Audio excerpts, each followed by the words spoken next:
Graphical and algebraic meaning. हम एक साथ ग्राफिकल मीनिंग भी देखेंगे और एल्जेब्रिक मीनिंग भी देखेंगे। Pair of linear equations in two variable का, pair of linear equations in two variable का। तो पहले समझते हैं कि अगर दो इक्वेशंस हैं, linear equation two variable, linear equation two variable, दो दिखाई है, जनरल फॉर्म में दिखा दिया है। पर्टिकुलर एग्जांपल अभी ले रहे हैं जनरल फॉर्म में। ये जो है इसको अगर मैं ग्राफ में प्लॉट करूंगा तो ये किस तरह से प्लॉट होने वाली है? एक लाइन की तरह। एक लाइन की तरह कैसी भी लाइन हो सकती है। ये जो है ये भी एक लाइन की तरह, क्योंकि ये लाइन की तरह रिप्रेजेंट होती है। अभी समझा हमने ग्राफ बना के, ये भी लाइन की तरह।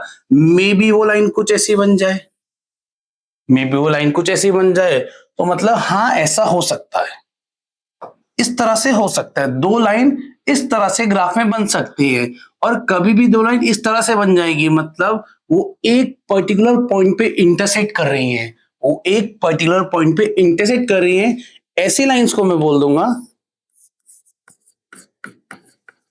Intersecting lines. Intersecting lines. तो यहीं से मैंने टॉपिक स्टार्ट किया। अब से जो linear equation in two variable होगा, मैं डायरेक्टली उसको लाइन बोल दूंगा, क्योंकि ज्योमेट्रिकल मीनिंग तो उसका लाइन ही है। तो ये एक लाइन है, ये एक लाइन है। हो सकता है वो दोनों लाइन कुछ इस तरह से दिख रही हो, ये तो इंटरसेक्टिंग लाइंस है, ये तो मेरी इंटरसेक्टिंग लाइन है। और मैं देखता हूं ग्राफ में और क्या कंडीशन आ सकती थी, ग्राफ में और क्या कंडीशन आ सकती थी। ऐसा भी तो हो सकता था कि अगर एक लाइन मेरी कुछ इस तरह होती, दूसरी लाइन कुछ इस तरह बन जाती। अभी करके भी देखें एग्जांपल में कि एक लाइन ऐसे थी, एक लाइन ऐसे बन गई। मतलब ये लाइंस कैसी हो गई हैं? ये तो पैरेलल लाइंस हैं भाई। दोनों लाइन ऐसे जा रही है, आगे जाके कहीं मीट नहीं करेगी, यहां कहीं मीट नहीं करेगी। ये तो पैरेलल लाइंस की डेफिनेशन ही होती है, लाइंस विच नेवर मीट। आगे कितना ही इनफाइनाइटली प्रोड्यूस करो कभी नहीं मिलेगी, कितना ही प्रोड्यूस करो कभी नहीं मिलेंगी। मतलब ये तो लाइंस कैसी हैं? ये लाइंस तो मेरी कैसी हैं? ये पैरेलल लाइंस है, ये मेरी पैरेलल लाइंस है। तो अच्छा भाई, अगर मैं ग्राफ में देखता हूं तो जो लाइंस हैं, जो लाइंस हैं वो इंटरसेक्टिंग लाइंस हो सकती हैं, वो पैरेलल लाइंस हो सकती हैं। वो इंटरसेक्टिंग हो सकती है, वो पैरेलल लाइंस हो सकती हैं। और कौन सा केस हो सकता है? और कौन सा केस हो सकता है? क्या ऐसा हो सकता है किसी के माइंड में अगर ये हो रहा हो कि सर ये भी तो हो सकता है केस, ये लाइन कैसी है? पैरेलल नहीं है, साफ दिखा है मेरे को पैरेलल नहीं है, इंटरसेक्टिंग भी नहीं है, कि ये इंटरसेक्टिंग भी नहीं है। अगर आपके माइंड में ये आया था तो आपने लाइन की एक बेसिक डेफिनेशन मिस कर दी, या उसकी कैरेक्टरिस्टिक कि जो लाइन होती है उसको तो आप इनफाइनाइटली प्रोड्यूस कर सकते हैं, उसको आप इनफाइनाइटली प्रोड्यूस कर सकते हैं। और अगर लाइन को आप इनफाइनाइटली प्रोड्यूस कर देंगे तो ये दोनों लाइन तो यहाँ इंटरसेक्ट कर रही हैं, ये तो इंटरसेक्टिंग लाइंस ही हैं। तो आपके माइंड में अगर ऐसा कुछ आया था तो आप समझ लीजिए अच्छा वो इंटरसेक्टिंग लाइंस ही है। जब भी आपको लाइन दिखती है आप उनको इनफाइनाइटली प्रोड्यूस करके सोचिए, आप उनको इनफाइनाइटली प्रोड्यूस करके सोचिए, आप उनको इनफाइनाइटली प्रोड्यूस करके सोचिए। ये हमेशा पहले रहेंगे, पैरेलल लाइंस, इंटरसेक्टिंग लाइंस। ये वाला केस अभी हटा देता हूं कि ये केस तो नहीं होता है मेरा, ये तो मेरा इंटरसेक्टिंग लाइन में आ रहा है। और कौन सा केस हो सकता है? और कोई केस हो सकता है इसमें? हाँ, एक केस हो जाता है इसमें। ये समझते हैं कि सपोज एक लाइन ऐसे ड्रॉ हुई है, जब हमने उसका ग्राफ बनाया, ग्राफ कैसे बनाएंगे लाइन का? उसके दो पॉइंट फाइंड करेंगे, ग्राफ प्लॉट कर लेंगे कि लाइन ऐसे बनी, कि लाइन इस तरह से बनी है, कि लाइन इस तरह से बनी है। और अगर इसमें मैं एक लाइन कुछ इस तरह से बनाऊं आपकी, कि जो सेकंड लाइन है जब मैं उसको प्लॉट करने जा रहा था वो लाइन ठीक इसी के ऊपर प्लॉट करेगी। ध्यान से देखना, इसी के ऊपर प्लॉट कर दूंगा इसलिए हट जाएगी, तो आप समझ जाना। हल्का सा साइड में ही रख लेते हैं कि लाइन इसी के ऊपर एग्जैक्टली प्लॉट हो गई है, कि उसी के ऊपर ही। ये वाला केस भी तो हो सकता है, ये वाला केस इन दोनों से अलग है, ये जो मेरा केस है ये इन दोनों से अलग है। अलग किस तरह से है? ये इंटरसेक्टिंग लाइन थी, ये एक पॉइंट पे मिली थी, ये इस पॉइंट पे मिली थी ना, इस पर्टिकुलर एक पॉइंट पे मिल रही थी। पैरेलल लाइंस ये कभी नहीं मिल रही थी। ये जो लाइन बनी थी एक के ऊपर एक, ये कैसी है? तो हर पॉइंट पे मिल रही है। आप इसका कोई भी पॉइंट पिक कर लीजिए, आप इसका कोई भी पॉइंट पिक कर लीजिए, आप कोई भी पॉइंट पिक करेंगे, ये तो हर पॉइंट पे मिल रही है, आप कोई भी पॉइंट पिक कर लीजिए, इस पॉइंट पे दोनों ही लाइन मिल रही हैं, तो ये इनसे अलग है।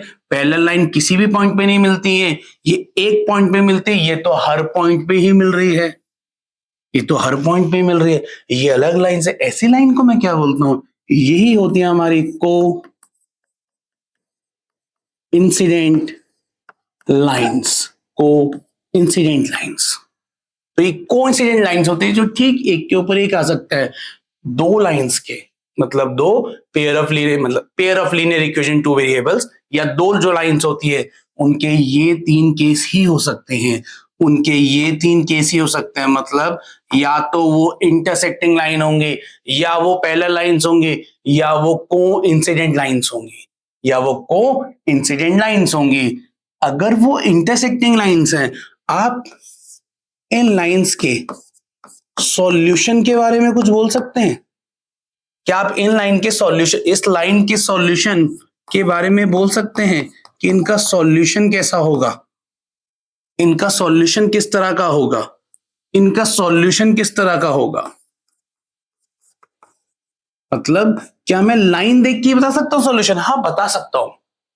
जैसे मैंने यहां पर देखा, ये जो इंटरसेक्टिंग लाइन थी इस पॉइंट पे इंटरसेक्ट कर रही थी। अभी तो मैंने पिछले टॉपिक में ग्राफ बना सीखा है, ग्राफ में ये जो पॉइंट था यही तो सॉल्यूशन था, क्योंकि यही तो वो पॉइंट है जो इसको भी सेटिस्फाई करेगा, इसको भी सेटिस्फाई करेगा, इसके ग्राफ में भी आ रहा है, इसके ग्राफ में भी आ रहा है, यही तो सॉल्यूशन है, ये पॉइंट सॉल्यूशन है। मतलब जब भी इंटरसेक्टिंग लाइंस होगी, क्या मैं ये बोल दूं वन सॉल्यूशन? मैं क्या टर्म यूज कर सकता हूं, वन सॉल्यूशन, बस एक ही सॉल्यूशन आया है इसमें। इसमें तो कोई भी ऐसा पॉइंट नहीं होगा ना एक जो दोनों पे आ रहा है, दोनों पे नहीं आ रहा तो वो दोनों का पेयर का एक साथ सॉल्यूशन नहीं बन रहा है, मतलब नो सॉल्यूशन। ये आपको समझ के रखना होता है, ज्यादा अच्छा रहता है, लर्न करने से नहीं चलेगा काम। इसको समझ के रखिए, आपको केसेस एक साथ समझ आने चाहिए कि नो सॉल्यूशन, पैरेलल लाइंस में नो सॉल्यूशन होता है। रीजन क्या है? रीजन ये है, यहां दिख जा रहा है मुझे कोई ऐसा पॉइंट ही नहीं है जो दोनों में आ रहा है, तो नो सॉल्यूशन।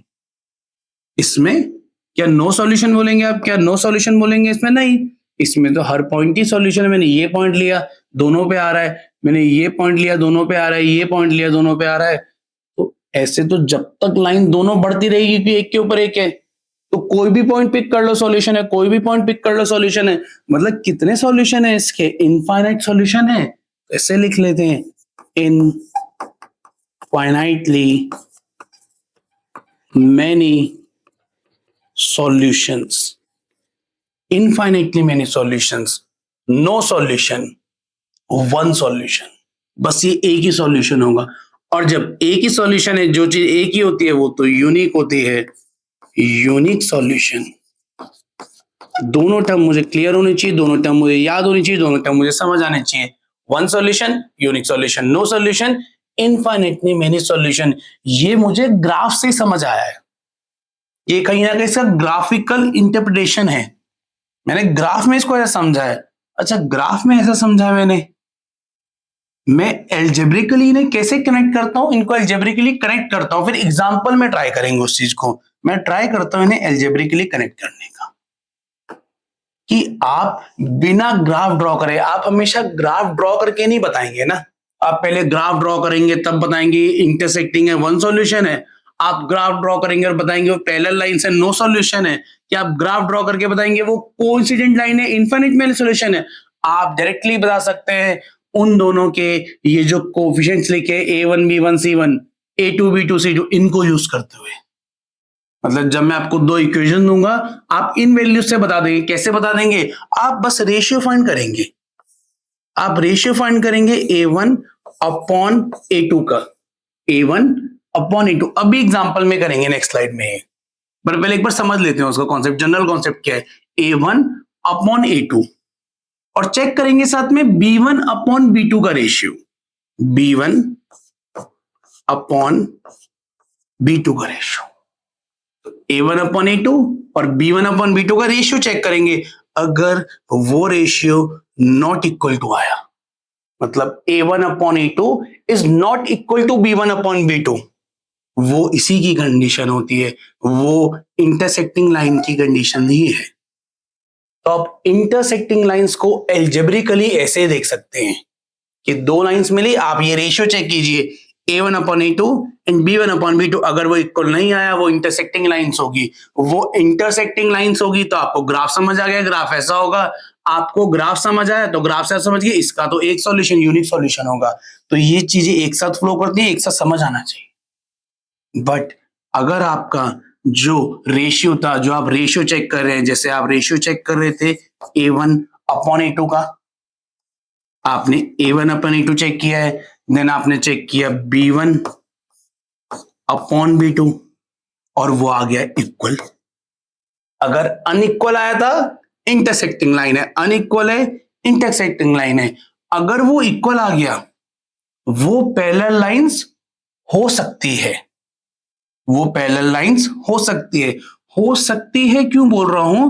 क्योंकि यही कंडीशन इसमें भी ट्रू होती है कि a1 upon a2 equals to b1 upon b2 coinciding lines में भी आता है, कोइंसिडेंट लाइंस में भी आता है। तो अगर रेशियो इक्वल है, दोनों केस हो सकते हैं। इस पे कई बार बोर्ड ने घुमा के एमसीक्यू क्वेश्चन पूछा है, थोड़ा सा यहाँ परेशान करता है क्योंकि सेम में आ रहा है दोनों। इसमें तो है नॉट इक्वल टू आया, नॉट इक्वल टू आया, इंटरसेक्टिंग लाइंस है, इक्वल टू आया, दोनों हो सकते थे। अब कैसे इनको डिफरेंशिएट करूं कि भाई ये अलग है, ये अलग है? C1 अपॉन C2 यूज करके, C1 अपॉन C2 यूज करके तब मैं चेक करूंगा C1 अपॉन C2। अगर A1 upon A2 equals to है B1 अपॉन B2 के और वो इक्वल नहीं है, not equal to C1 upon C2 के, तब ये केस बनता है पैरेलल लाइंस का, मतलब नो सॉल्यूशन, मतलब नो सॉल्यूशन वाला। बट अगर ये भी इक्वल आ जाता, मतलब कुछ ऐसे A1 upon A2 equals to B1 upon B2 equals to C1 upon C2, मतलब तीनों ही रेशियो सेम आ जाते हैं, ये मेरा केस बनता है कोइंसिडेंट लाइन वाला। इसके एग्जांपल भी लेंगे अभी आगे, ऐसे भी लेंगे, बाद में सॉल्व करके भी दिखाएंगे आपको, ग्राफिकली भी सॉल्व करेंगे, बाकी जो मेथड्स हैं उनसे भी सॉल्व करके ये चीज हम वेरीफाई करेंगे। तो अगर तीनों इक्वल आ जाता है वो कोइंसिडेंट लाइंस होती है। कोइंसिडेंट लाइन एक के ऊपर एक लाइन, एक के ऊपर एक लाइन कोइंसिडेंट लाइंस है, सभी जो पॉइंट्स है वो दोनों के सॉल्यूशन है, मतलब इनफाइनाइटली मेनी सॉल्यूशन। इंपॉर्टेंट यही है कि सॉल्यूशन किस टाइप के, एमसीक्यू यहां से फ्लो करेगा, इनफाइनाइटली मेनी सॉल्यूशन। कहीं भी ऐसे इंटरसेक्ट नहीं कर रही है, नो सॉल्यूशन। एक ही पॉइंट को इंटरसेक्ट कर रही है, one solution, unique solution. Condition A1 upon A2 not equals to B1 upon B2, A1 upon A2 equals to B1 upon B2 but not equals to C1 upon C2, parallel lines, तीनों ही ratio equal हैं, coincident lines, coincident line.